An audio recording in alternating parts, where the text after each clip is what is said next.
الحمد لله نحمده ونستعينه ونستغفره ونعوذ بالله من شرور انفسنا ومن سيئات اعمالنا انه من يهده الله فلا مضل له ومن يضلل فلا هادي له.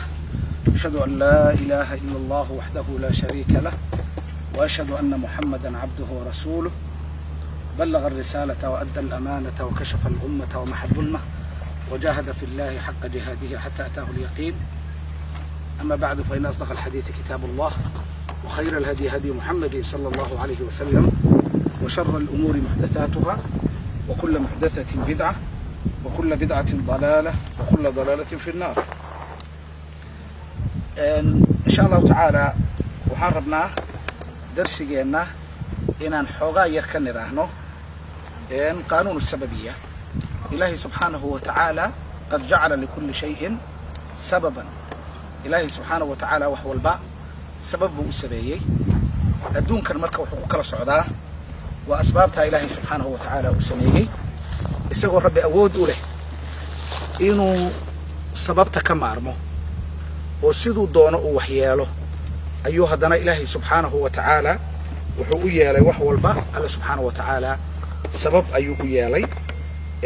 markaad fiirisid qawaaniinta sababiyada wax kasta oo aad fiirisid Ilaahi subhanahu wa ta'ala waja'alna al-layla libasan waja'alna an-nahara ma'ashan maalintii waxa laga dhigay sabab lagu macaasho habeenkiina waxa laga dhigay sabab lagu raaxaysto iftiinka Ilaahi subhanahu wa ta'ala isagoo qorrax يضيح منا عن صنين أيها الله سبحانه وتعالى أكيني كري لكن إلهي سبحانه وتعالى قرح يسميه مرك حتى الجهاد في سبيل الله لقاها بالله إلهي سبحانه وتعالى وحو أمر يدك مؤمنين تأه إن أسباب تقاتل وأعدوا لهم ما استطعتم من قوة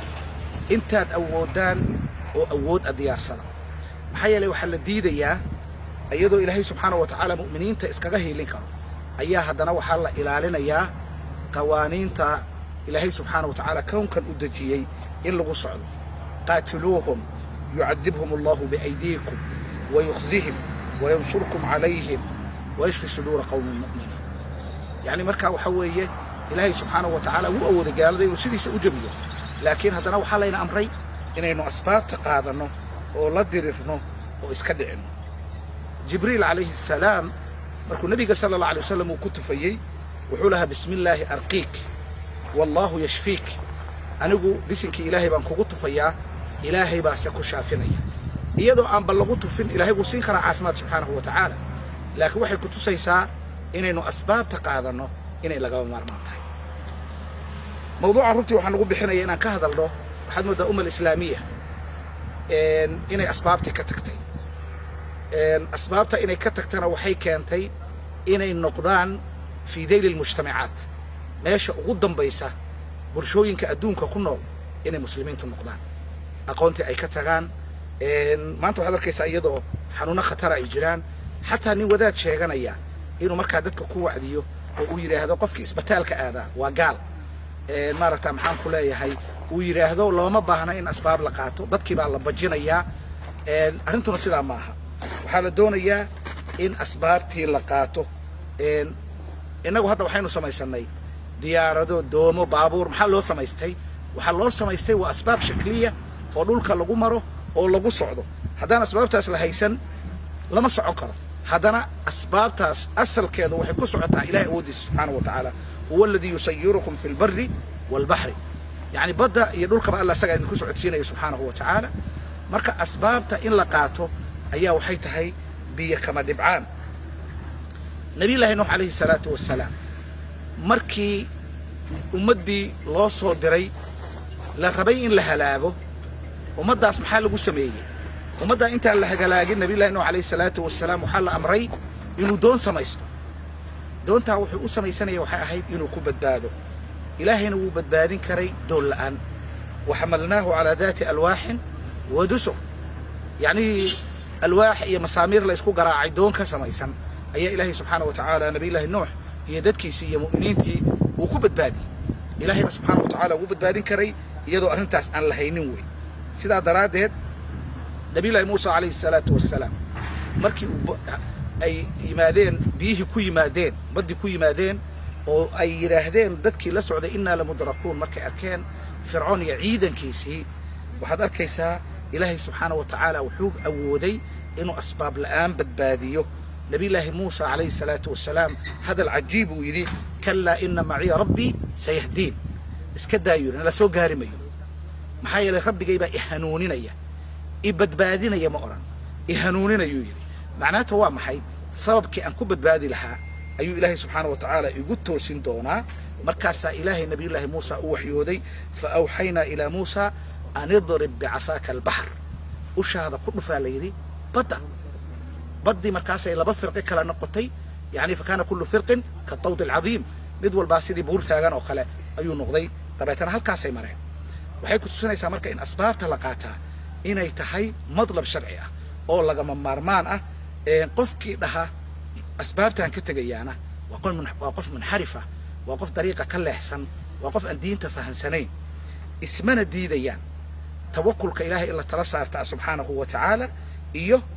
in asbaabta la qaato isma diidayaan sidaa daraaddeed adduunyadan iyo nolosha aynu noolnahay waxay ku taagan tahay yaa calaa qaanuuni sababiya qaanuunkaasay ku taagan tahay ilaahay subxaanahu wa tacaala wax walba sabab ayuu u sameeyey sidaa daraaddeed waxaa la rabaa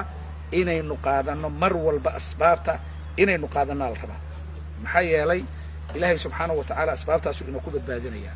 waxaa ilaahay uu leeyahy wamaa ramayta id ramayta walaakina allaha ramaa yani adigu yani ma aadan ganin ma aadan firdhin maxaan ku leeyahay laakiin ilaahay subxaanahu wa tacaala ayaa ganay oo firdhiyey marka haddii aadan adigii marka ilaahay subxaanahu wa tacaala hiilkiibuu kugu wadaa laakiin asbaabta adaa la rabaa inaad qaadatid waa inaad qorigaaga cabaysataa waa inaad maarata maxaan ku leeyahay diyaar garowdaa waa inaad allahuma mustacaan hadda sida xanuunadan oo kale markay dhacaan coronavirus oo kaleeto waa in asbaabta la qaataa waa in asbaabtaasna la qaadanayana waxaa looga dambaynayaa dadka ahlu takhasuska ah laakiin inuu qof dhaho yani maaragta laysma daaweyn karo asbaab lama qaadan karo dadkii baa la baqdin gelinayaa bilcagsi waxay noqonaysaa in dadkii la hodo oo xanuunka fataaga ah oo dawladihi awoodda haystay oo caafimaadka haystay oo dhakhaatiirta haystay oo dhaqaalaha haystay ay u taagla yihiin maraykan gacmaha ka taagay talyaani gacmaha ka taagay sbain gacmaha ka taagtay switzerland gacmaha ka taagtay yani maaragta maxaan ku leeyahay duwalkii muslimka ahaa qayb ka mid ah sida turkiya oo kale oo dawlad awood leh oo runtii aad iyo aad maaragta xanuunka ula tacaalaysa ayaa haddana waxa weeye qaati billahi ka taagan marka in runtii xanuunka noocaasa dadka loo hodo oo dadka la dhaho isdhigta oo maaragta maxaan ku leeyahay iyadoo loogu soo gabanayo ilaahay tala saarta yacnihii nabiga sala alla alay wasalam ninkii wuxuu ku yidhi icqilha watawakkal cala allah hashaada dabro ilaahay tala saaro subxaanahu wa tacaala maxaa lagu tusinayaa marka asbaabtana qaado ilaahayna tala saaro wax isdiidayana ma aha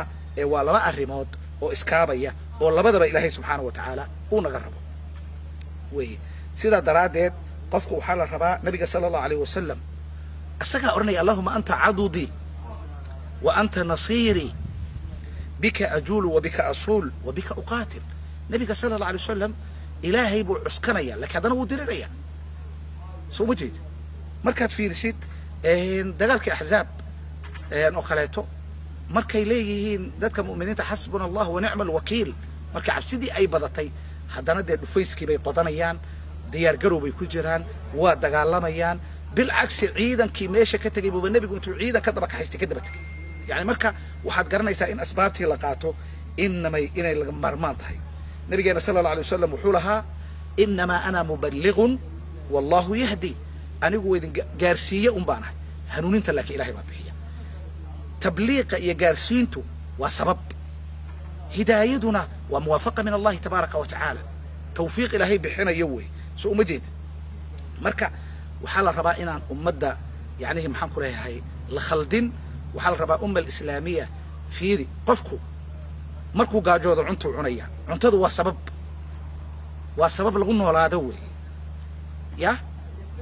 waa qadar ilaahay subxaanahu wa gaajo inay ku qabato waa qadar ilaahay inaad cunto u diyaarsatid oo cunto cudido nafta ku badbaadsidna waa qadar ilaahay sidaa daraaddeed qadar ilaahay baa qadar ilaahay lagu difaacaya